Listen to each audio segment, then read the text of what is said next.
What's up, guys? Thank you, as always, for hitting this video. 3 quick things. Number 1, if you're not already subscribed, please do us a favor and hit that subscribe button. 2, if you would like to see early ad-free releases of our episodes on Patreon, you can join Ooze Control via the link in the description below. And number 3, if you'd like to check out previous episodes of the podcast, that playlist is also listed down below. Now relax, enjoy. Welcome to the Cinema Slime Void, the podcast where we deep dive into movies, nerd out hard on the details, and fantasize about how cinema seeps into our collective psyche. I'm Ren, one of your hosts, and as always, I'm joined by my blood brother, Harrison, and my half bro, Scott. What can one say but Salieri? Usually, every movie we cover is from a curated list and randomly picked based on our monthly theme. Right now, that does not apply, as the last category submitted by myself landed on Scott's picks, today being the first of them. Just a reminder, if you're looking to jump straight to the discussion, you can use the chapters in your podcast app. And today, we're discussing Milos Forman's 1984 film, Amadeus.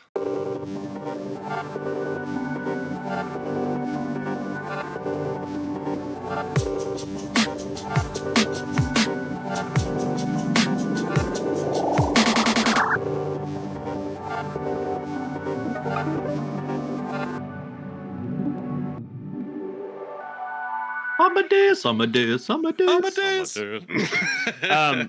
I do have. I want to jump into the movie soon, but I just want to share an idea with you because Scott, What did I do? you had. Wait, hold on. You're disappointed or not disappointed? It's more of a missed opportunity because we had Scott month or Scott's picks, and we've never talked about this, but you look very similar to James McAvoy, and I feel like we should have done 4 James McAvoy movies.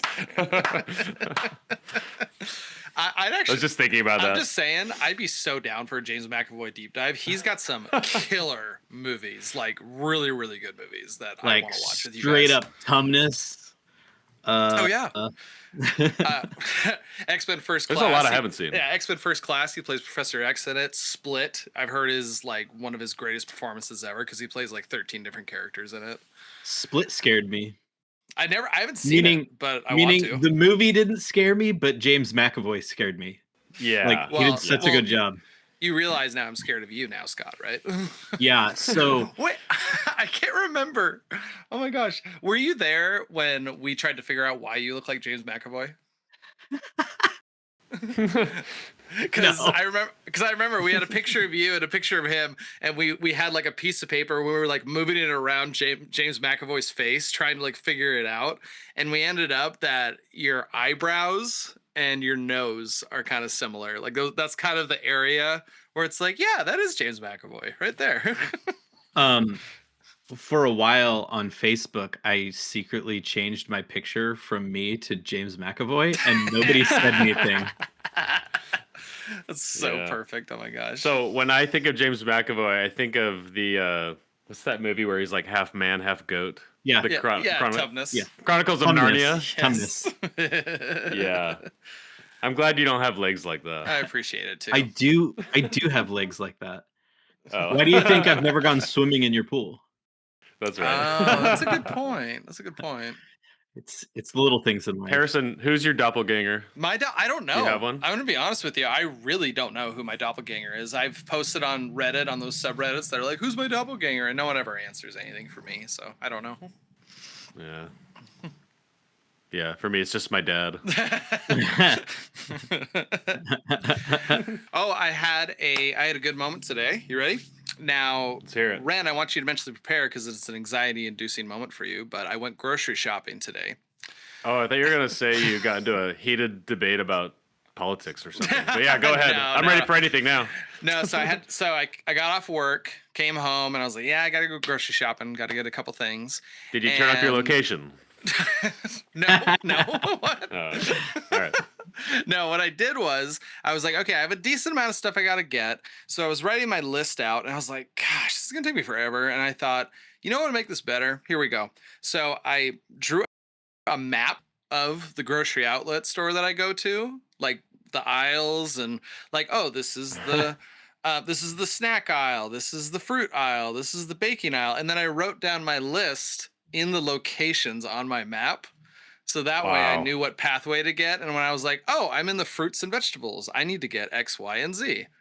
And I went grocery shopping. I was like, boom, 15 minutes. I was out. Crazy. It was awesome. Dude, Yeah, you just brute forced graph theory. I did. I would even say, Scott, it was a hack. What? But where's the computer?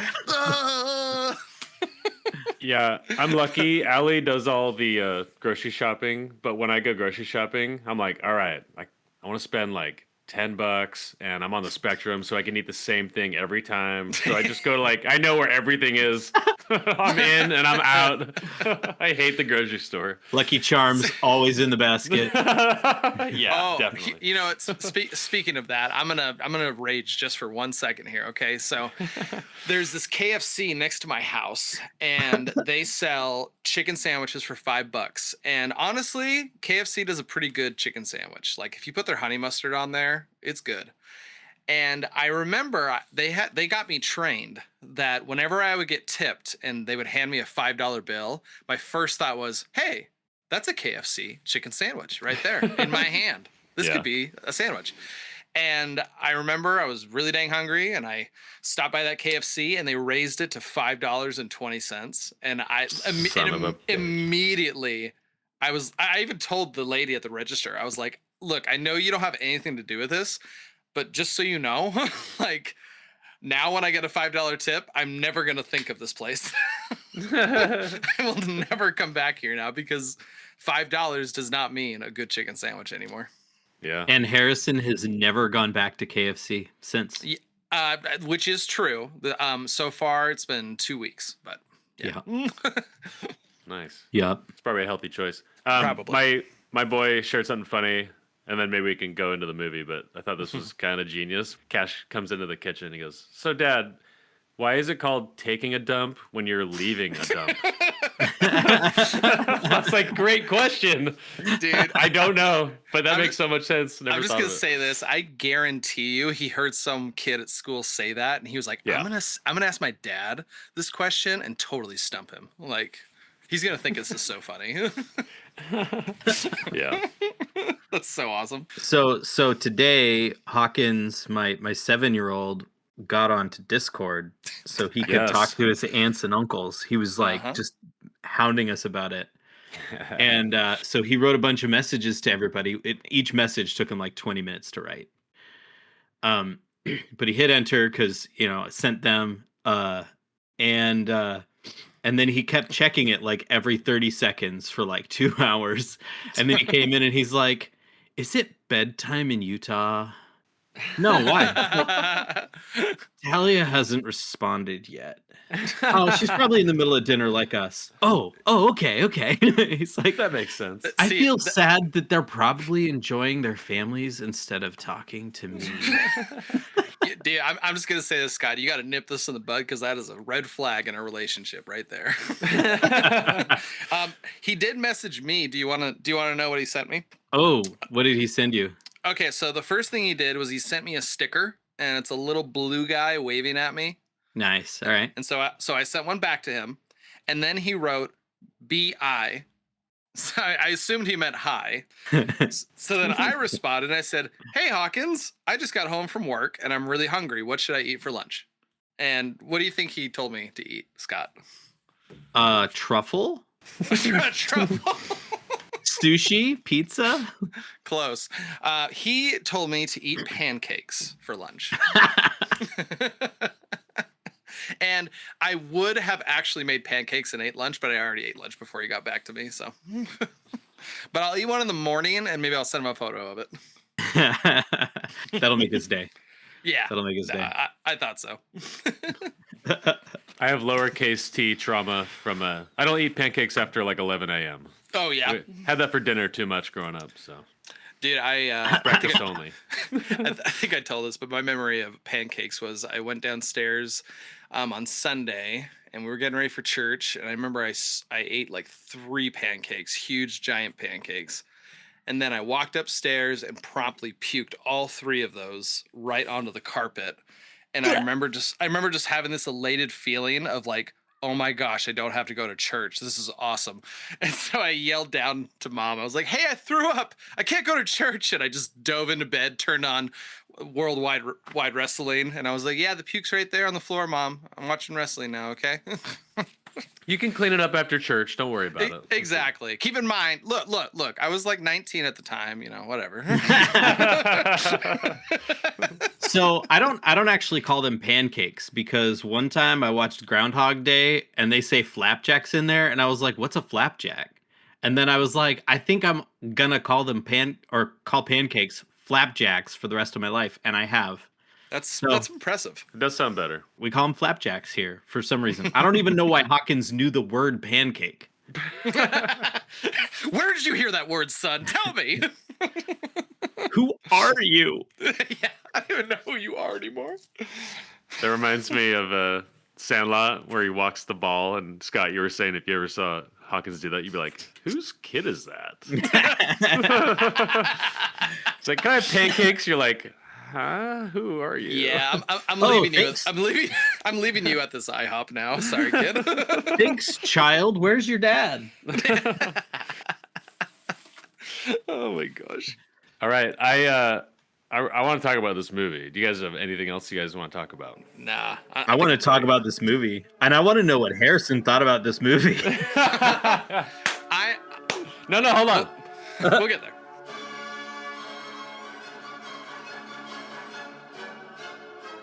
Imagine being cursed with just enough talent to recognize genius, but not enough to create it.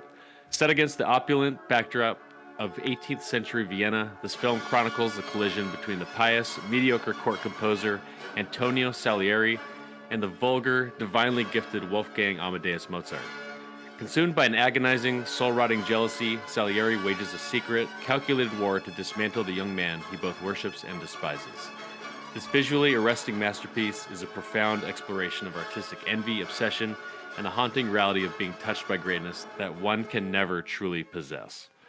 This is Milos Forman's 1984 film, Amadeus. Scotty, take it away. Whew. I guess you got to start all of these for the next four I love movies this. because they're yours. All right. So I'm going to try and not fall into the pattern of trying to justify my picks. No, yeah.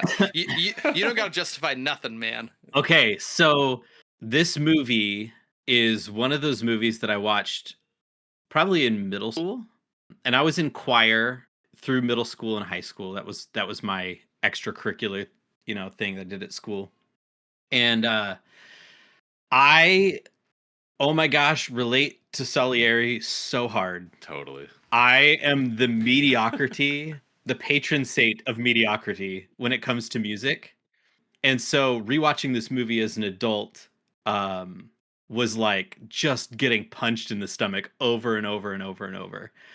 I also, gosh, the number of times that the actor that plays Salieri does that his orgasm face as he's listening to music and stuff, and he's just like, this is so incredible and beautiful, and he can feel all the beauty and the depth and stuff like that.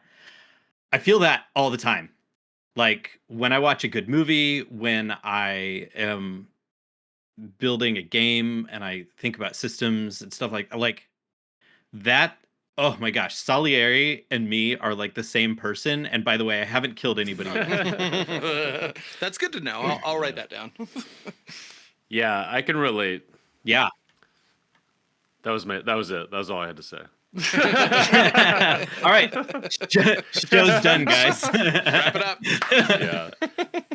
Yeah. I'm dying to know. So, Ren, you've watched this movie. This was on one of your lists before, on your music list that it didn't get picked. Harrison, this is your first time watching this movie. Yeah, it is my first time watching it. I'm going to reverse this just for a second, though, because I want to ask you guys kind of a big question here. Why is music important to you guys? And what's your relationship with music? That's what I want to know. Ren.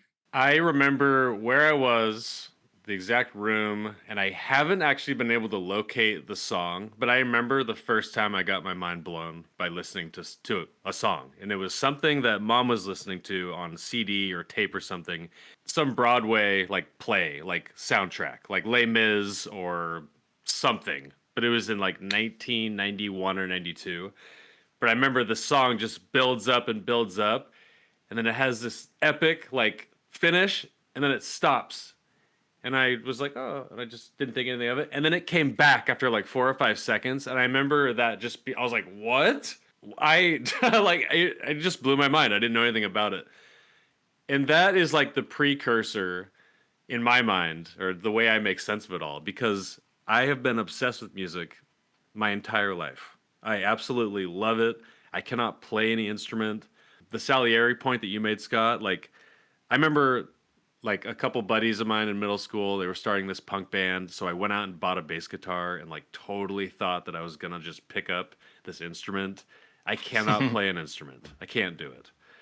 And it kind of made me sad, but now I've just kind of like accepted it, and I'm really good at listening to music, and I'm okay with it.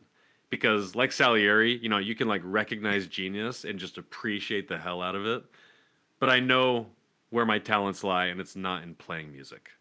I have so many stories, but yeah, I guess those are just the thoughts that come to mind when you ask me that question. What about you, Scott? Yeah, so I've always been way more interested in music theory. Yeah, surprise, yeah. surprise. Than listening to music. So I grew up and I didn't my family didn't really listen to music, and I didn't really listen to music as a hobby. So I have like significantly older brothers than me. Like they're like 15 years older than me. And so they listen to, some pretty rad 80s and 90s stuff, like Nirvana, The Cure, Primus, They Might Be Giants, Yeah. just random like punk kind of stuff from from that era. And then my dad kind of listened to like Queen and the Beatles, kind of maybe some Randy Travis here and there, like old country, not modern country. Thank you for differentiating the two.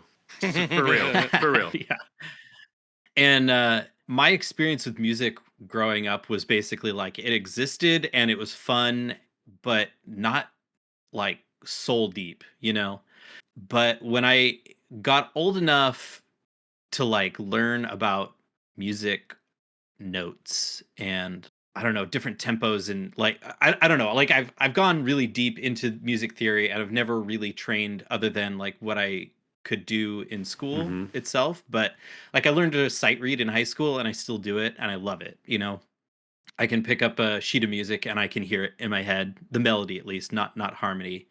And it's been this beautiful thing. It wasn't until I was in high school that I came across it was LimeWire was my download Good days, app, man. but I grabbed so much Euro techno. Oh yeah. Like just that was my gateway drug into I have picked my own music.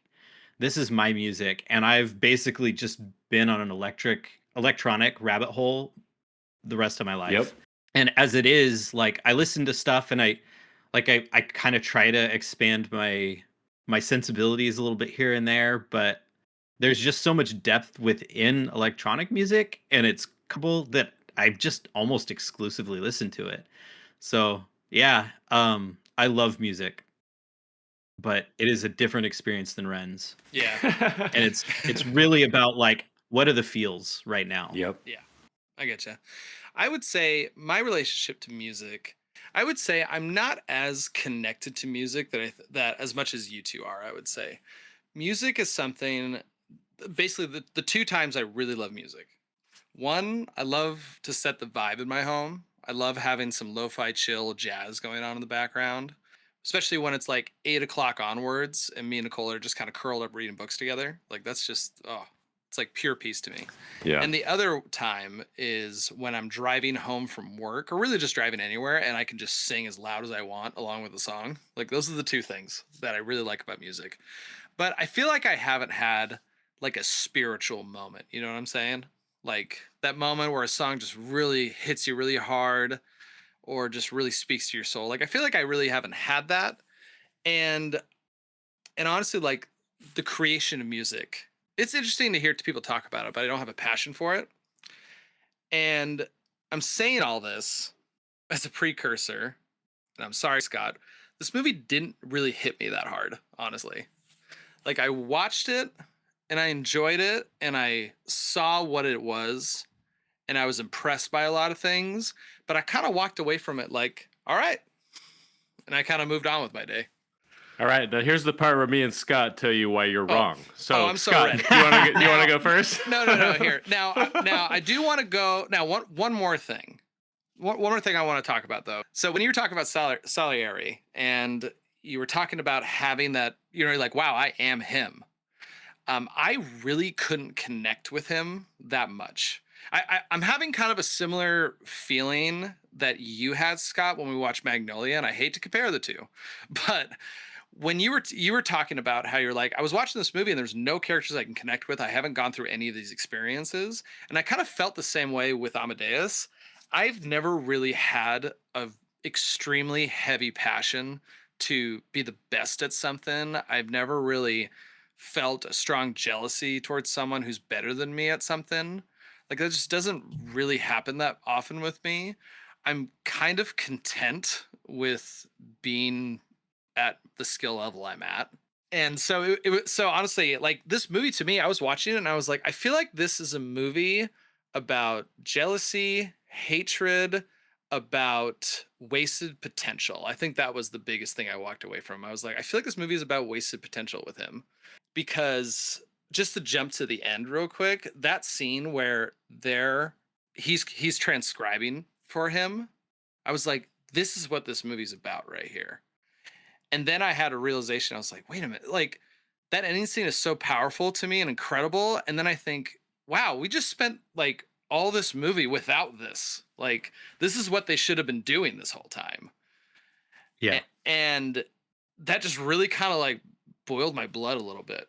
I don't know what it was. I was just like, you could have had all this and you spent all this time, all this energy, not focusing on your work and improving or teaming up with him to become something better. You just like jumped in the mud and tried to drag him down with you the whole time. Yeah, like I kind of walked away with it. I was like, I don't know. I just don't like this dude at all. Oh, I was gonna say this. Let me put up my shield first. Okay, hold on. Don't throw tomatoes at me or anything. This movie is obvious why it won the Oscars. Mm-hmm. Or the Academy Award. I don't even know. Whatever it won. Oscars is the only thing that matters to me. But yeah. It's amazing to me that this movie can portray what most people think of as dull music as like the most gripping drama. It was really insane to like get in context of what these songs meant for this time period. Like, Ren, I was talking to you the other day and you were like, it was like punk rock for Vienna, at this time period. Mozart was like pushing the limits. He was getting all the moms mad, at him and stuff like that. He was a womanizer. He was in debt. He was, he's just like the worst famous person, but like all famous people, he's just like a human with all the flaws and stuff like that. And this movie somehow managed to capture like the whole first half of the movie. You're on Salieri's side and you're like, Salieri's really not doing a very good job at being a good human, and then it's like slowly you just start to be more and more on Mozart's side. You're like, but he's still a vulgar fop creature that Salieri called him, but he is the one with the skill and the talent who has the passion and the soul and is not trying to destroy someone else's life. He's just trying to make the world or beautiful place with his skills and his talents, And it was just insane to me how deeply it was like somehow it was just as much about the music as it was about all the relatable things about art, and the art world and really striving for perfection or not and not reaching up. Ren, I'm interested your thoughts on this movie. I've so many ways that I could take this I have podcast like today. 14 pages of notes. Like I one of the coolest themes in this movie, or something that I think is really cool, is because this isn't really a revenge story, but it's a jealousy story. Mm-hmm. That's kind of Can cool. I make a really quick distinction between envy and jealousy? Yeah. I was having a conversation with Paige about this. I was like, what is the difference there? And Paige knows all the stuff about emotions and crap like that. So she's a great dictionary for this Typical one. woman. Yeah, so envy is like you want something that someone else has, and jealousy is you feel threatened by something that someone else has. And the first like 20 minutes of this movie, Salieri was envious. I wish that I was like Mozart. I wanted to be like Mozart. I wanted to meet him. I walked through the party looking for his face. What would he look like? And then even when you first see Mozart and you're like, who is this this womanizer, like talking, it's just him and his future wife and stuff like that on the floor. That is one of the greatest introductory scenes to a character ever. I freaking love that movie. I have a note on this, but go ahead. And then he's like, what? That creature on the floor was Mozart, And he was just like, oh my gosh. And the jealousy hadn't hit yet. But then as soon as Mozart was in town and there was that scene where Mozart comes in and steps on Salieri's toes and like on the fly makes his song better in front of the king or the emperor. And Salieri was like, oh snap, like this guy, and the jealousy sets in then. And the whole rest of the movie, Salieri didn't change. And I find this a really interesting storytelling thing because it's almost like One Flew Over a Cuckoo's Nest. The main character wasn't Jack Nicholson. The main character was Chief in that movie. Yeah. And in this one, Salieri is the one telling the story, but Mozart's the main character. It's a really weird thing, but it's just a non-traditional storytelling mechanism where you want to be on Salieri's side, but then you kind of realize that Salieri doesn't change. He doesn't grow. He doesn't become a better or worse person. He just stays the same, a jealous, mediocre, like wannabe composer. The entire movie. And he tries so hard to not be, but that's all he is.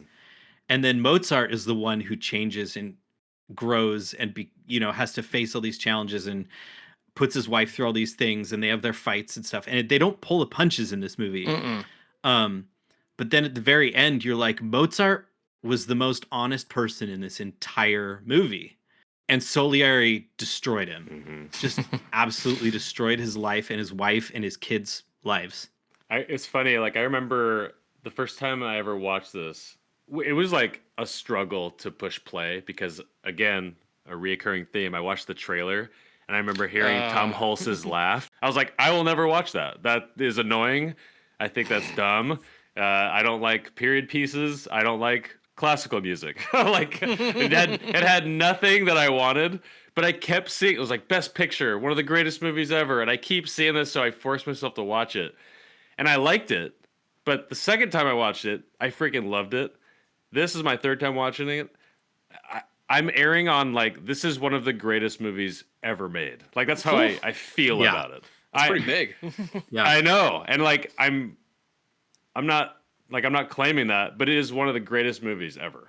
It's funny, but like watching it this time, you really just realize like this movie literally like dances and dazzles with your mind with spectacular weavings of the music, the style, the art, the cinematography. The movie is constantly playing either like beautiful Mozart compositions, telling a story with a voiceover, transporting us into Salieri's memories, juxtapositions between the two blindfolded young versions of Mozart and Salieri. One's blindfolded playing piano to royalty, the other one's blindfolded playing with a bunch of poor kids in the square. The music heard, like as they're describing it, you hear the music come in. He's talking about the oboes. The instrument comes in. It's all layered. And then there's like hard cuts. and the imagery lining up with someone, like the music's playing, and then like 4 scenes later, it lines up with someone playing on the piano. And it just lines up perfectly. This time around, like I watched the director's cut, there's some added scenes. Harrison, we talked about one of them. But there are some, like, there's just not a lot of unnecessary scenes. You might think they are, but it all adds to these different just character development things and then things that are like brought up later, like foreshadowing. But I gotta say, the transition, like, I think this is a masterclass in editing. This movie's incredible. And when it transitions into Sal's memories, I watched it and I was like, that is elite shit. Like, this is, I loved it. And then I'll just keep going on this, but like, just doing a lot of the research behind the scenes. But they filmed this movie on location in Prague, which was perfect because there are no streetlights. There's no billboards they had to worry about. It's like a perfect time capsule for where they filmed this. And then learning just about how they used the same theater that Mozart played in himself. And there's this really cool story of F. Murray Abramson, and he's just talking. He's just like, dude, I'm not like spiritual. I don't believe in ghosts. But when we were filming the scenes in this theater and we're literally recreating the same thing that Mozart was doing and composing and doing all this stuff, like it was chilling. Like it was unbelievable. And there's just all these insanely cool stories about behind the scenes. And I love that the whole time capsule part of it mixed with paying homage to this troubled genius. I think it's so cool. I don't know. I like when you think of filmmaking and the art of it all and that being captured on film, I think it's extremely special. Cause it's not, I don't know. It's a different type of film. Yeah, like I said, I'm high on this movie. Like I had such a good time watching this. I love it. That's awesome, man. No, I think this movie did have a little bit of a different vibe actually because of the way they did lighting in this one. I just noticed I felt like they didn't use a lot of artificial lighting in this one. I know Lots it's of candles. a little small note, but there was a like even just in that opening scene when they are bringing him to the hospital, there like I was like, wow, this is like just dark. Like I don't know. It was just kind of shocked me how.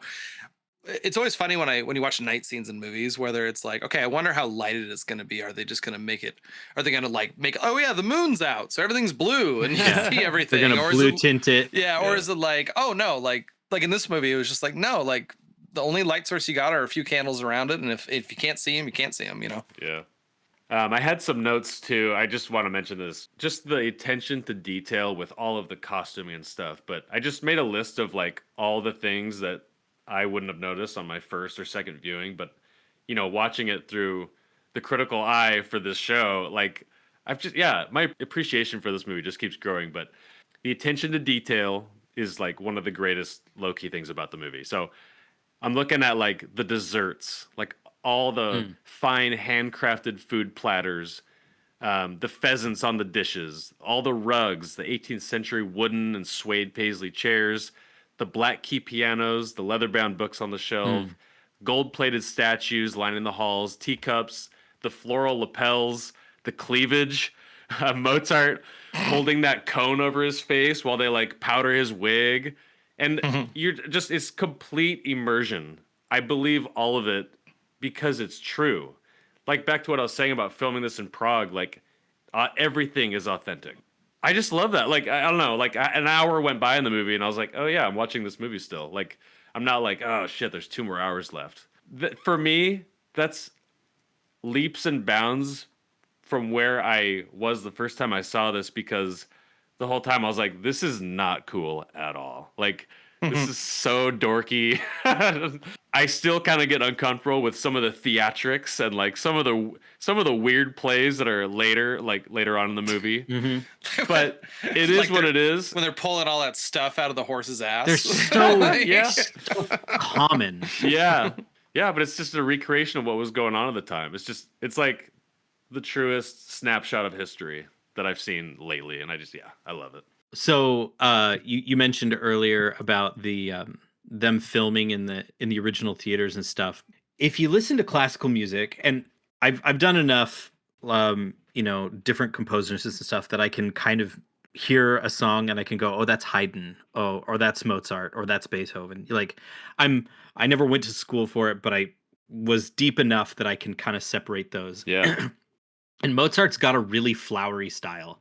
He just don't really give too many craps, and he just kind of did what he wanted to, and it just so happened that what he wanted to was really high quality, but he was pushing the limits so much with what he was doing, which is why he redefined so many things.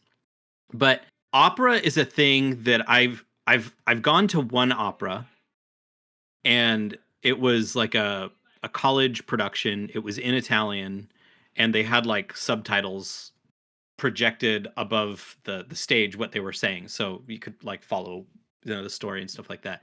And honestly, it was pretty good. This movie made me want to watch opera. Yeah. And seeing like the difference between Salieri's opera that he created, where they're like walking around with the Ark of the Covenant up the stairs and stuff like that, and how like I could tell that was more boring than Mozart's one with the the pagan goddess in the middle, and the big rings and things like that. And I was like, man, these stage productions are incredible. Mhm. And they're not anachronistic. Ooh, that was hard. But specifically Don Giovanni, the one about his dad, where his the dark demons like come down from the ceiling, and the dead soldier smashes through the back wall and stuff. That song has been imprinted in my soul as like actually having the depth that it should, because it was suddenly in context. Mhm. But I had heard it before seeing this, and it was just like another song in another opera. And it makes me wonder how many classical songs I just don't appreciate because I didn't get it. Yeah. Right. And now I just want to. I get that. No, I will say that was the opera, that performance there. That was the one that really like grabbed my throat and like pulled me into the movie. And I remember the moment I realized that I'm watching, and I was like, holy hell, like this is like so passionate and so intense and made with such purpose. And then when it ended and you look behind him and you're like, oh, there's like 40 people in this giant theater. And I just remember I was shocked by it. And I was like, I didn't even notice that. I didn't notice that there was no one in this theater watching this, because I was so just engrossed in what was going on the stage. That makes me think of, there's one part, it's early on, but Mozart's doing his thing. By the way, he looks like a badass whenever he's conducting. I love the way he's moving his arms and doing those things. Gosh, I was like, does this guy actually like? Obviously, everyone could play piano. Yeah, They like filmed their hands actually playing the pianos. They didn't Yep. fake that one. Yep. I was like, does this guy actually have a background in music? Because oh my gosh, it was so authentic. Yeah. I think it was pretty limited, but yeah, dude, like that scene where he's playing upside down, completely real. He killed it. What I was gonna say though is early in the movie, like it's funny, like the push and pull of it all, because Mozart, child prodigy, genius, and he's there and he finishes this grand like opera, and then you hear the crowd, and they're just like they just didn't know what they were seeing, and there's too many notes, and oh, it's too long, and I love that scene where he's like, guess how long it is, and he's like, 6 minutes, 7 minutes, and he's like, more. I love that part. But yeah, and then later on, it shows Tom Hulse is up, he's in the audience, kind of up to the side with his wife and his son. And there's this other play, and it's like the one you were mentioning where they're feeding the animal like food, and it's like shitting out eggs or whatever. What are they doing? I can't remember. Like doves fly out of its ass. Yeah, he's pulling like wine out of his ass, and like a dove, and Yeah. like all this, just anything they could do, I guess. And I'm seeing like the crowd loves it, and it shows him kind of look at the crowd, and it made me think of like people today who like love Michael Bay movies. they're just like, yeah, I love this, and then there's me. I'm just like, what the hell? Anyways, Michael Bay movies are just so common. yeah, the push and pull of it all. It's like Salieri, he wants what he has, but the common folk don't get it the way that the Salieri does, and it just like eats at him. I don't know. It's just really cool. There's so many good dynamics in this movie that I didn't pick up on the first time. So, do you notice in Interstellar 5555 that Mozart is one of the golden records. Yes. So would that make Leopold the same main bad guy as the Daft Punk Interstellar 5555 villain that eventually got thrown into the pit? We might just have to rewatch it and find out. Because I haven't seen it in 20 years. I need to rewatch it. But I do remember the Mozart nod. If you enjoy watching our show on Spotify or YouTube and you want to be more involved, we encourage you to please come check out our Patreon community.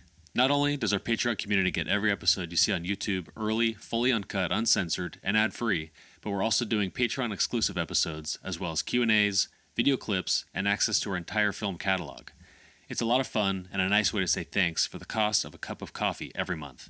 Now, back to the show. You guys should watch the director's cut with the commentary. It has Milos Forman and Peter Schaefer doing the commentary. It's mind-blowing. I don't want to... I mean, I might, like, share some tidbits along the way, but it's so interesting. Now, was this originally a play? Yes. So Peter Schaefer... Oh, there's actually a really cool story behind this.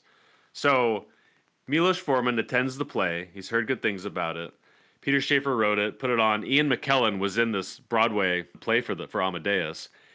And you know how they have interventions? Like, the first half ends, and Milos Forman says, he's like, I went to Peter Schaefer, and I approached him, and I was like, if the second half is as good as this first half, I'm making this movie. I want to adapt this into a film. And then he finished the play, and the rest is history. Dang. But yeah, and you know, there are times in the, like, you can tell it was adapted from a play. You can just kind of tell. But yeah, there's just so many cool little like, my mind is just like circling with all these little things I've been learning about the movie lately. I love the conductor cam, like, just on the ground from the pit, looking up at the audience behind them, and all of the dynamics of their, like, lighting the candles and lifting up the chandeliers, and just the skill and the passion that the conductors have. Obviously, Mozart did a really good job, but, like, every single time there was a conductor cam, I was like, I'm into it. I'm into this. Like, this is cool. It's funny you say that. I was actually, like, wanting more Salieri as the conductor too, because it shows him do it, and he just looks like Dracula, basically. He's just like up there with his deep face. He killed it too. They're both really good at the conducting. It's funny. When he was conducting, I felt like he was yucking it up more. I don't know what it was. When I was watching it, I felt like he was putting on a performance and not, like, into the mood of the music for some reason. And well, yeah, because he's the patron saint of mediocrity. Exactly. So like, when he was conducting, I was like, that just felt fake to me. Like, I don't know. It felt like he was putting on a play to pretend to be good at what he was doing, but he really wasn't. So you're not a F. Murray Abraham fan.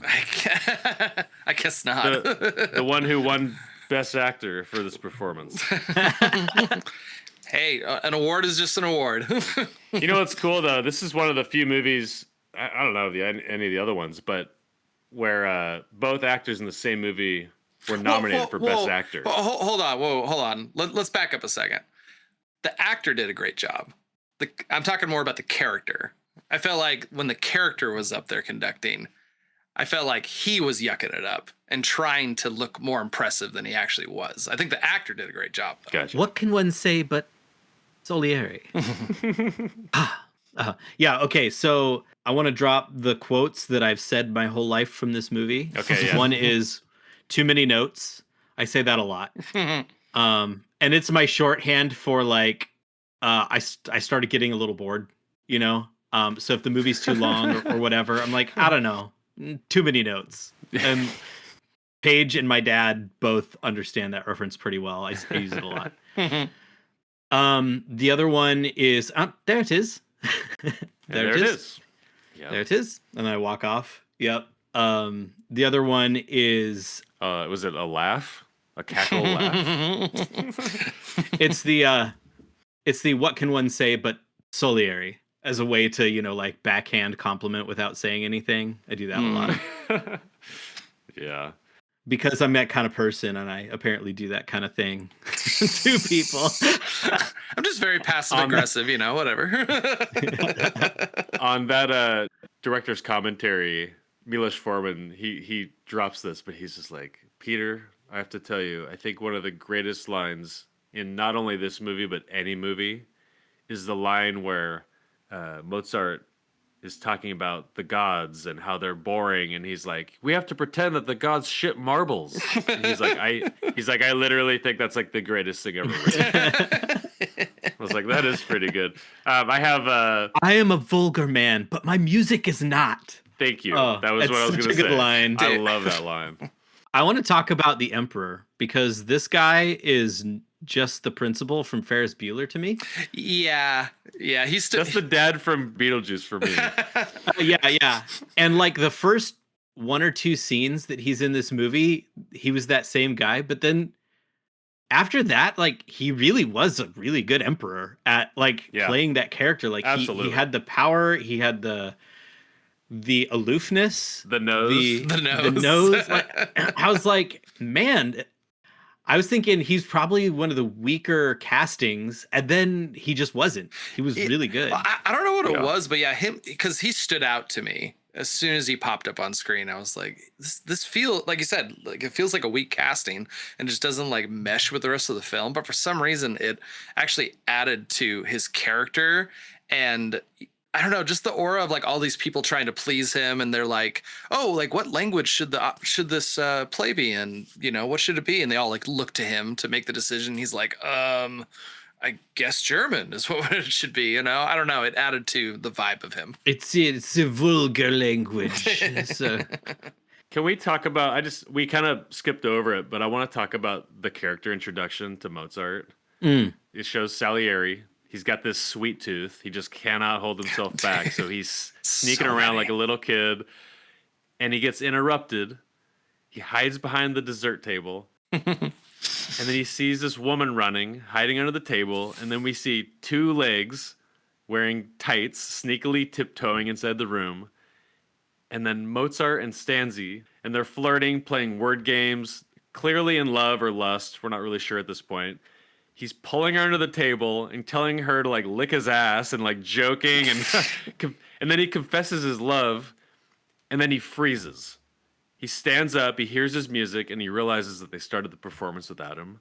And that scene at the very end of the hall where he's just running full tilt, and then he weaves through the crowd, delivers this flawless conducting performance, all while Salieri and Stanzi are sneaking back in, and with no prep, Salieri's just standing there, just like in awe. And again, we talk about envy and jealousy, and Mozart isn't even breaking a sweat, and it just adds to this growing like hatred that Sal has for him. I just think that's so awesome. It was probably one of the better scenes in the whole movie to me. Was his intro.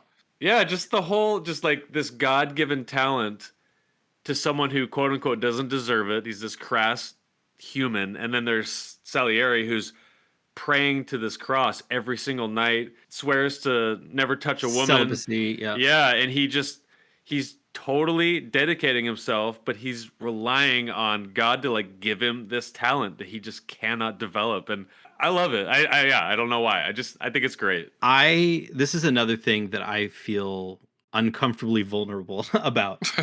But you guys know me. I can't not talk about if someone talks about video games and opens up the wormhole of game design or something like that, like you gotta get I on get it. all the way in. Gotta get it, baby. Like all the way in. Salivating. Let's go. I am like Salieri when it comes to game design. Okay. And similarly, I'm good at my job. I design good games, but they're not incredible. And I've worked my entire life. When I was 8 years old, I remember in my school library, I had brought my board game of Candyland, and I was like, Candyland's a crappy game. So I glued printer paper all over it, and I made my own board game when I was 8. And at the same time, I was making mods. They're called total conversions for the original Doom, like Doom 1993, right? And I was like, at that point in my life, I was like, I will make games for the rest of my life. And I have. I've worked at it so hard. And I am not talented at it. And I like, this is me once again being really vulnerable about this, but I have prayed to God so many times to help me get better, to be better at my job, to land a good gig, to contract for somebody, to design an incredible game that changes people's lives, stuff like that. Like, this movie was so uncomfortable to watch Yeah. because I hadn't watched it since I was probably in early high school, something like that. And I didn't realize how similar me and Salieri's like paths have been through life in this regard. And then there are so many game designers that I'll follow, whether it's Jonathan Blow or David Perry or like Ralph Koster or somebody. Like, I know them by name because I'm so envious that they just continually pump out these exceptional designs. And like, I know why, and I study them, and I've never talked to these people in my life. You know, it's pure arm's length envy. And I'm just like, I want to be like you. And it's so hard to watch that somebody portray that so well. The only other time I've ever seen this was in La La Land, where I felt so uncomfortably like similar to the main characters. And just like the amount of passion going into art and the struggle to have people recognize and appreciate, but then the people that do appreciate can't do anything about it. And yeah. So this movie hit really hard because I never caught the ending line of this movie before. But this time, you know, it's like, I am the patron saint of mediocrity. You are pardoned. You are pardoned. And I just, like, so cynically want to just do that now. I want to walk around and be like, I'm mediocre like thee. You know, like, carry on, my worthless souls. You have nothing to offer to the world like me. Let's wallow in our mediocrity. Well, if you ever do that, I'll push you in the wheelchair and we'll There do it you together. Perfect. Excellent. Harrison will be running around the funny house naked. Oh yeah, you know me. Doing Brad Pitt impersonations. I want to see your butt. There you go. I'll spray you with a hose. There you go. Yeah, that's so Salieri's character is so relatable. Sometimes I'll go to the skate park and I feel like Salieri. I'm just like, I'll see someone, they don't even care, and they're just like so good at skating. Or like my past life of being around the business world and just seeing people be so like more successful. They did it quicker, they did it faster, they're younger. Just like this unattainable thing just to torture us. There's always going to be something like that. It's maddening. You know, listening to you guys talk about this, I've been pretty quiet for most of this podcast, but I think you guys are starting to nail why this movie didn't hit me that hard. It's because I can't relate to Salieri in this film. I'm not. You know why? Why? Because you're more like Mozart. I guess You're just like pure raw effing talent. I wish I was. No, I think it's just more that I don't know. I'm not trying to like pat myself on the back or anything, but I don't know. My goal in life is to be very content. And so when I see someone better than me at something, it's more of just like, hey, go you. You probably worked your ass off for that. You know, that's like my first thought to it. I rarely have a thought where I'm like, man, I wish I was as good as you, or I wish I could be better, or man, you did that so much faster than me. Like, I just don't have those thoughts. So it's just hard because like I'm watching this movie and I'm trying to follow along with this guy, and I'm just like, I don't know, dude. Like, I don't really want to be around you. Like, I don't really want to. I'm not interested in your. I'm not interested in your story. I think that's what it was. It's just I wasn't interested in Salieri's story in this movie. And I think if I watch this movie again, which I just want to put out there that I am interested in watching this again because I feel like there's a lot more there. Like This is a multi-viewing. Yeah, film, exactly. And sure. I am extremely open to watching this again, and I'm planning to watch it again. But I think on my second watch, I think I just need to focus more on Mozart and who he is throughout the film. and maybe just try and put Salieri to the side, because especially like those scenes where it goes back to him speaking to the priest, and he's saying something along the lines of like, oh, I'm God's instrument, I should be the one to be able to do all these things, but I also did really good things with my life as well to praise God. I didn't do anything salacious. And then he's like, hey, you got to have sex with me for Mozart to get this job. Like things like that. So it's like, okay, he's being hypocritical as well.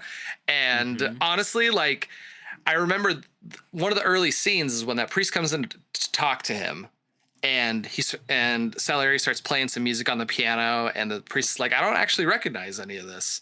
And I was like, wow, like that kind of hits hard. I feel like Salieri, just from what I knew in that moment, I was like, he probably spent his whole life dedicated to this and putting all of his soul and all of his passion into this, and people don't even recognize his music anymore. Like, that must be really painful. And then by the end of the movie, I was like, honestly, like, I'm fine if no one remembers who you are. because of the person you are. Like, you can fade off into infamy and no one remember you, and I'm like, that's fine by me. There's so many things that go through my head. So one thing to take notice, I didn't notice this until the director's commentary again, but the confession where he's with the priest at the beginning of the movie, it's like morning time, and as the movie goes on, it gets darker, and they had him grow facial hair. So by the end of the movie, he's got like That's a 5 impressive. o'clock shadow. Yeah, and I was like, oh, I never would have noticed that. That's pretty cool. So just little things like that. Okay, one thing you said too. Oh, go ahead. Oh, hold on. I the priest. Can you imagine being cast as the priest? You have like 3 lines, like, "Hey, my son, tell me the things you've done wrong. I mean, it can't be that bad." And then the whole rest of the movie is just like you sitting there. You're like your reaction video. Pretty much. With no words. It's just him like shaking his head like, oh my gosh, this guy's so messed up. Like, so many times you did what? Like, just those looks over and over and over. Okay, we need to talk about something. We need to settle this. Yeah. So, the director's cut, which I'm assuming we all saw that cut because it's hard to find the theatrical. When Stanzi offers herself and gets humiliated when Salieri rejects her and then calls in the servant, and she gets mad and she throws the candles. Do you think that scene added to the movie or made it a little worse? Because I see both sides of it. In the theatrical version, the scene right before that is where she shows Mozart's work to him, and then he like reads it, and he just like has this An orgasm basically. Yeah. And then he drops the papers, and then she picks it down and she goes, "So you'll help us?" In the theatrical cut, that's where it ends. And then it skips to her crying in the bed. I love you, really? Mozart. Okay. Yeah. Okay, look, I haven't seen it, so this is just based on what you told me. That sounds way worse to me. Like, well, it's interesting because she is willing to offer herself, so it proves or kind of shows how much she loves Mozart. But then it also has this other card where Salieri, he like almost goes through with it, and then he decides not to, just to humiliate her and have this upper hand on the situation. What do you guys think? See, I think that added to the fact that Salieri is an asshole. And that really was a big pushy moment of like, I don't give a crap what happens to you anymore. You can go off and die for all I care. Yeah. Yeah. So I agree 100% with you, Harrison. And I'm going to argue the opposite. That's fine. That because it makes him so detestable. Yeah. It kind of ruins his growth arc through the rest of the movie. That's like peak evil, and he can't get worse than that except for killing Mozart. So that's about it. Whereas it's more ambiguous in the theatrical, which is the one that I'm used to seeing. You know, that's the one that we had recorded off TV. Oh yeah, that I watched as a kid. You know, so I think that while a very, very powerful scene that shows the uncomfortable situation of both Salieri and Stanzi, I think that I would rather it wasn't there even though it was just so powerful. Like, I can see why it's in the director's cut, and I don't even disagree. But I don't know. It's like both choices are valid, and I kind of like the less evil one that early in the movie. Yeah. I mean, the best part about it is she has a great rack. But other than that, I see your side. Okay, this is our segment right now, Ren. We got to do it. Was the nudity necessary? Because I have an opinion on it. Well, this is why I'm so torn, because it's in the director's cut. You know, like, so it is unnecessary. I don't know. Just to add something, just to add my thought on it, I think it adds more depth to Salieri's character, and it makes you hate him a little more. So I kind of like it more, but it is unnecessary nudity for sure. Now it does make the last scene where Mozart dies have more impact. Yes. You're right. 100%. She comes in and there's Salieri and Mozart in the room, and she's like, "Sir, I want you to leave." Yeah, she's like, "Why are you here?" Yeah. What? Why are you like this is because they didn't have any other interactions. Yep. Throughout the rest of the movie, like it was on purpose that way. And so the fact that the only other time, the most recent time that they'd interacted was this like humiliating, like chastity.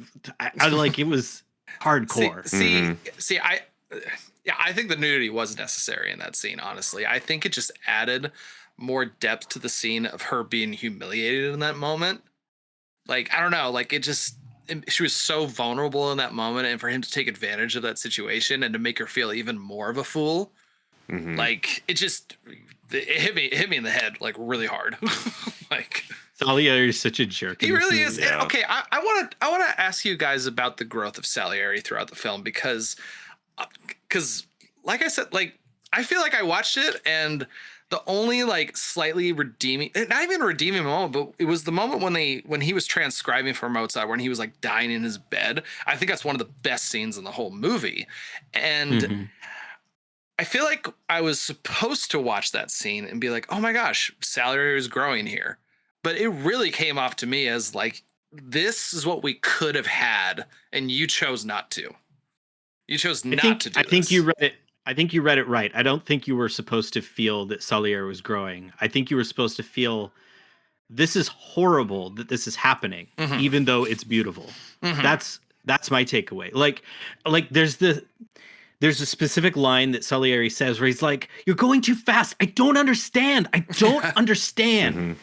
And he's like, and Mozart's just like trying to come down to his level to bring Salieri up to his level.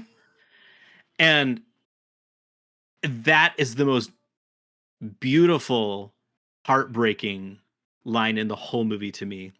That Salieri literally killed his idol, you know? And so that opening scene where Salieri's an old man and is, you know, in the palace, and he's like, "I've killed you, Mozart," and, you know, slits his own wrists and his neck and stuff like that. Like, it makes all of that make sense because, yeah, he did. You know, there's no ambiguity there. Like, he really drove this man to his death, poisoned him by controlling his environment and poisoning his environment. I love just the tragedy of it all, and just kind of I don't know what the right word is, but just the torture that Salieri lives with because he quote unquote killed Mozart. But it's really interesting because Salieri lives this long life into his old age, but he's tortured by everything that Mozart did. He's forgotten, even though he's still alive. Mozart lives on, even though he died early of like, I think literally in real life, it was like he had like syphilis and was like injecting silver into his blood. And anyways, but in the end of Mozart's life, the guy who just changed the world with his music, he's just plopped into a pile of other dead bodies, an unmarked grave, and like they throw powder on him or whatever that is. I think it's like lime. Yeah. Got to keep those rotting bodies from stinking too hard. Yeah. And it's just, I don't know. I just think it's like so ironic. I guess irony of it all is, I just think this is just an incredible story. I just love it. By the way, when they torture. pulled the casket off of the carriage, and I saw that little flap there in the front, I was like, he's gonna slide out of that casket, isn't he? And then he Yeah. slid out, and I was like, dear God, that is so dark. Yeah, Gosh. I didn't see that coming, but I was like, oh, yeah, you think it's a coffin, but nope. It's just he doesn't even get a coffin. Yeah. All right, so there's like one thing that I'd carried through the years that I was like, one thing about this movie that I didn't like. Mhm. One single thing. And it was Stanzi comes across as an 80s actress. Yeah, I can But definitely see that. then watching it this time, she does such a good job, but it's just how she talks. Yeah. I think she's wonderful. Like I love her. And I have to ask you this. This might be weird, but her face, does she look like the actor who plays Alfalfa from Little Rascals? 'Cause I swear to God, I swear, I'm gonna do a face comparison, and they look like the same freaking person. Man, that's a good cut, man. I love it. I will say this, just as a little preview for maybe a future episode, but yeah, I think I would. I think I'd die to be with her. She's a really dang cute actress. Holy crap! Yeah. Like every time she was on screen, I was like, you were just like, I would fall for you so hard in high school. Like I would have just Adorable. gave up everything to be around you. I just know I would. Interesting fact about her: the girl who was going to play Stanzi, they were in Prague. They were playing soccer, and she like tore her ACL like the day before. They were gonna Oh start no. shooting. They did like weeks of prep and doing screen tests and doing all this stuff. She got injured, and it came down to two different actresses, and they picked, what's her name? Elizabeth Barrage. It was down to her and one other girl, and Milos Forman told her, I've decided to go with you because the other girl is too pretty, so you got the part. She was like, thank you. And guess. it's just kind of funny. Another thing along this topic, sorry, I don't want to blabber the whole time. Go. But But it's really cool, but one of the reasons Tom Hulse was picked was because he just looks like the everyday man, and they were just saying they're doing all this research on like what Mozart looked like, and every painting of Mozart, he looks kind of different. So Yeah. they just picked the guy who would just kind of blend in with everyone else, and I was like, that's a really good. That's a good choice. Mm-hmm. I like how they did that. just a little side note on him. I found out he's the voice of the Hunchback in Hunchback of Notre Dame, and it's Yeah. actually one of the. It's actually one of. He actually isn't in a lot of films, if I'm recalling correctly. And 32 films. 32 So films, yeah. for someone who was runner-up for Best Actor, you'd think it'd be more, for sure. Yeah, exactly. It doesn't have Samuel L. Jackson cred. That's for true. sure. No. That's true. He's about a tenth of the way. Pretty much. There is one actor, I couldn't find his name. Do you know him? Okay, he's like the really large dude with the wig, and he just smiles like a psycho. Mhm. You know who I'm Yeah. talking about? Dude, Yeah. I can't imagine him in any other setting without the wig doing anything else except what he does in this movie. It's I can only imagine him in Pirates of the Caribbean, which is literally the same setting and wig. yeah, exactly. I'll I get have his name in a I have a second. note here. There was one of the opera singers. I think it was the one Mozart was working with early in the film, but it's she plays Richie Rich's mom Yes. in Richie Mm. Rich. Oh, yeah. And I Totally. that was like a whoa, what? Yeah. Christine Ebersol. Yeah. Yes. Oh, I love this shot in the movie right behind you. It's just like throwaway shot where there's like a herd of deer with Yes. like each deer is like this stag with like 10 points. Mhm. I was like, where did they find that in modern day life? Do you want me to tell you a quick little story about those deer? Because it's on the Yes. commentary. Dude, Okay. we gotta watch commentaries more often. I think I need to Dude. start doing that more. Okay, so those deer, I think there's like 12 of them or so in the movie. He was telling the story of how whoever was there, they just like were hunting them. And there was like hundreds of them, and they would just shoot them just for like fun. They would just be like walking by, boom, kill one. Didn't even take the meat or anything. and the population of these deer got so low that they had to like put a law into effect, and now there's like a natural number of like 30 of them, and they're in this movie. And he was just like, I was so happy to get this shot, and the secondary unit got this footage. I was so proud of him for finding it. But yeah, I had never seen that breed or that type of animal ever. That was like straight up Studio Ghibli level of Mononoke, like beautiful nature that we don't have. Yeah, they're not animals; they're spirits. If you guys want to bring up anything else about the movie, I have little interesting tidbits about every scene. So no, I mean, go for it. No, I'm joking. I'll just say I was happy to see Vincent Shirelli.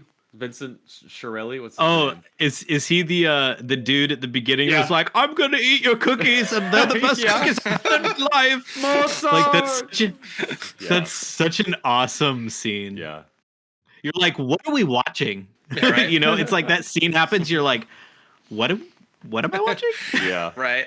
I don't know if there was any like strong meaning to it, but I was watching. I was like, there's a lot of sweets in this movie, like a ton. They're like Salieri's eating like constantly all the time, and I was like, I don't know if this has something, but it's just something I noticed. I wondered the same thing. In my mind, I was like, hey, that's Salieri's vice. Maybe that's what's holding God from giving him the talent, or something deeper, like kind of like what you're like, something there. There's something like where, like a gluttonous thing or something like that. I mean, it could have just been like, you know, one thing now that I think about it, we really don't see like kind of the other half of society in this film at all. Like, there's no moment where you go like, oh, like these people are yucking it up and living high lives and there's all this crap going on around them. That never happened. And maybe just the sweets are just more to emphasize the fact that this is high society and they can actually have these sweets with it, you know, around them all the time. That makes sense.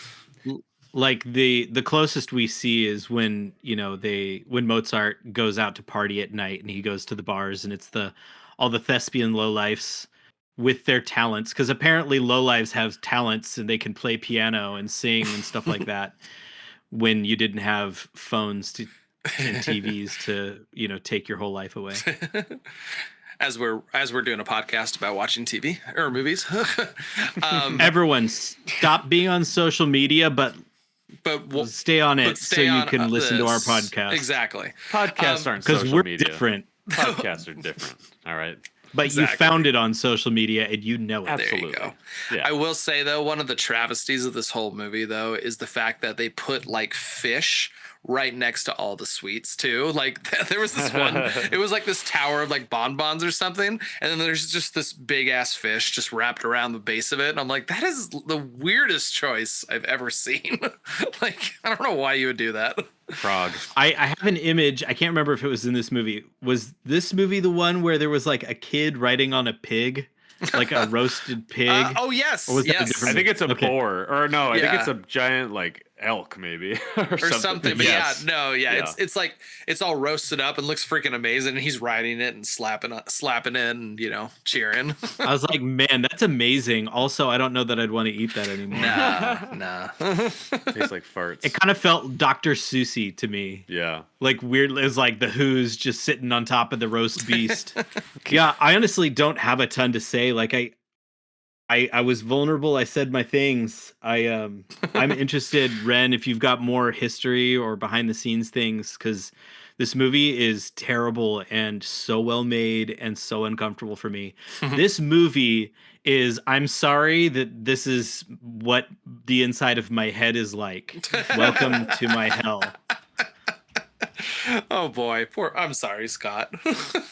Two things. I want to go over all the Oscars at one, and I want to go over Tom Hulce's laugh, because I've had a developing evolutionary appreciation for the laugh. I kind of mentioned earlier, like I saw the trailer, I heard the laugh, and I was like, I'm never watching that. Just straight up. But now, every time he laughs, I crack up laughing. Like I think it's hilarious.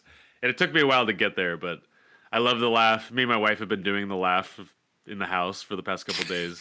Yeah. I'm way better at it than her. And, The best part of the laugh is when he laughs really big and then he's like, no one else laughs and he's like, ha! yeah. Ha! Yeah. Ha! Okay, Oscar wins. Best Actor, F. Murray Abraham. That's Salieri. Who beat out Tom Hulce, who was Mozart. Best Director, Milos Forman, 9 years after One Flew Over the Cuckoo's Nest. Extremely impressive. I didn't know that. Yes. I didn't make that connection. Oh, yeah. That's so interesting. Well, that's really why Vincent Schiavelli, he's also in One Flew Over the Cuckoo's Nest. And yeah, so that's with the connection. It won Best Writing for Adapted. Peter Schaefer. Amadeus lost to a movie called The Killing Fields, which is on hold waiting for me at the library right now. The Killing Fields is really good. You've seen it? Okay, I need to watch it. Yeah, it's like, this is a tough year, you know? Yeah. If Amadeus had come out any other year, it would have won, Yeah. but The Killing Fields is good. Yeah, so lost Best Editing to Killing Fields. Best Costume Design, Theodore Pistek. Best Sound, and Best Makeup. So, pretty nuts. Yeah. Just kind of just an atomic bomb for the year of 1984. Just amazing. But yeah, that's all I got. So let's pivot into our slimiest scenes. Well, go ahead. Hold on. I have one more note, and I think it's the most important note of this whole movie. Okay. At about the 2-hour 20 mark, Mozart's running through the city, and there's this guy walking by him, and he's wearing this like backpack thing that had like 3 fresh pies laying on top of each other, like in this tier. And I was like, that's a really cool backpack. like if you have to transfer a bunch of pies, that's a pretty good way to do it. It's like the equivalent of having like a beer hat. Yes. Yeah, exactly. That's kind of cool too in that scene where it shows that bear kind of walking, and then that dog's like bouncing on the bouncy ball, and then it's got those guys are like playing music with a rake. They're like tapping it and then like on the top. Such a weird little thing. So good. But yeah. Okay. They just put the circus in for that one scene. Yeah. Pretty much. Okay. Now that I've said my very important scene, we can move on. Okay. Perfect. So usually I pot it off on you guys, but I'm taking the first slimy scene, and you guys get the scraps. All right? Yeah. Soon you're going second. That's fine. I'll take it. Mozart invented rock and roll, punk, and metal all at once. That was the one note I had. Okay. My slimy scene, when he plays Salieri's piece after hearing it only once while being held at the door. So he comes in, plays it flawlessly, and then he begins adding to it, making suggestions as he's playing it on how to make it better. He like adds these like power chords to it, and then he starts noodling, and then he goes on this face-melting piano solo. And then the crowds start piling in from outside the door. And Sal, his face, F. Murray Abraham, the way he plays it is incredible. But he's trying to put on a smile to like entertain. But then he's also like dying inside. The way he plays it is incredible. And everyone is just so impressed because this version that Mozart just made up was so much better. Like you could almost dance to it. And then he finishes the song. And then while he's looking into Salieri's eyes, he adds this final little note, and then he laughs directly into his face. And it's so good. But that haunting laugh, just this unattainable thing that Sal can't get. And then the quick, hard transition. The hard cut to the crucifix on the wall. Yes. Yeah, and then Sal's grumpy, angry face as he's praying to God. Why me? That was God laughing at me. Yeah. Yeah, just outstanding storytelling, the filmmaking. I love this movie. This is like the highest 5-star rating that I've given to a film since we've started. If you would have asked me that the first time I watched this, I'd probably give it like a 3. Yeah, like I am emotionally attached to this movie now. I love it. 5 out of 5. I love it. For me, I would say there's a lot of slimy scenes in this film, honestly, some really powerful ones. I think, and honestly, I've been bouncing back and forth between like 3 of them. I think I'm gonna land on the final scene of Salieri and Mozart working together, and him transcribing for him. And kind of like you said, Scott, you know, Mozart is almost like coming down to his level and then bringing him up and like teaching him in that moment. And I think that was just the biggest emotional hit to me. just kind of like what I said before, but just that feeling of like, this is what it could have been. And you chose not to do that. And that hurt really hard, really badly for me. In terms of my rating for this, this is a hard movie for me, honestly. Like, I couldn't really relate to a lot of things that were happening in this movie, but I think it did a good job of helping me understand people who do relate to the film. I think they pulled that part off really well. And I think that's part of the purpose of films. Well, at least one of the purposes of films is to take you on a journey that's going to make you understand, how people feel and how people react and how people relate to situations that you've never experienced before in your entire life. And I think this film did a great job at doing that. I'm going to give it a 3.5 for myself because I can't deny the fact that this film is great, but it was just tough for me to watch it and just be like, I hate Salieri. I don't care about you. And he's a big chunk of the movie. And honestly, I'm kind of having Paris, Texas flashbacks. I don't know what it is. Yeah. I understand what you're saying. Yeah. Like, I'm just having these flashbacks of like, I'm having kind of the same thing where I'm just like, I hate this character so much that you kind of dampen the movie down for me for some reason. So anyways, I will say this. I am invested in this film. I want to watch it again. And I loved hearing you guys talk about how passionately you love this film and what it means to you guys. So I just want to thank you guys for that. And I'm excited for my future and when I get to watch it again. Yeah. It's pretty interesting that, like, when I watched Cinema Paradiso, I have never run a movie theater. I didn't grow up in Italy. I don't come from an Italian family. I didn't have a love and lose it, all those things. But that movie made me nostalgic like it did happen to me. Mm-hmm. And this movie, the first time I watched it, felt very similar to what you just kind of described, except it hit me harder. Yeah. I felt a nostalgia and a deep respect for classical music that's carried on my entire life.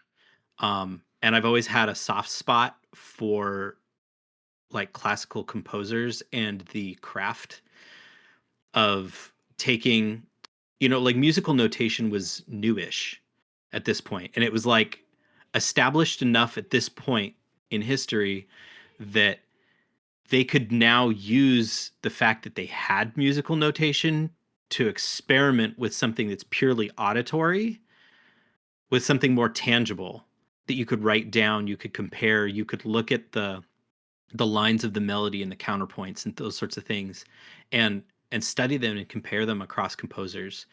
And you could hear somebody's music because you got their sheet music, even though they'd never come to town and played it. Like, this is a newish thing for this era. And this is kind of like the peak of that, this time period. And it's hard to describe how influential that has been on my approach. I have a very formalist approach to game design. Like, I want to know, like, what is the notation for this mechanic, and that doesn't exist in game design. And I've spent like the past decade trying to invent that so I could be able to study games the way that people study these classical composers and stuff. So this movie's been very influential in ways that's hard to describe until you get like way down into the weeds about a craft, any craft in particular. And I think that the fact that this movie can bring someone that doesn't care about classical music to, oh, I get it, even if I don't care, but like I get it. Like, that's amazing. And it's very similar to Cinema Paradiso. Like, I get it. I don't understand fully, but I get it. So this movie, let's see, my slimiest scene was when he's directing Don Giovanni and he's so into it and he's terrified and you can see he's like getting sick and he's got his like 5 o'clock shadow and he's not wearing his wig, or I can't remember. I think he wasn't wearing his wig, but if he was, it was like a weird dark one that it wasn't all foppish and dusted and stuff like that, When it finishes and he just like drops his arms and falls back exhausted. And just like, that was my soul on stage.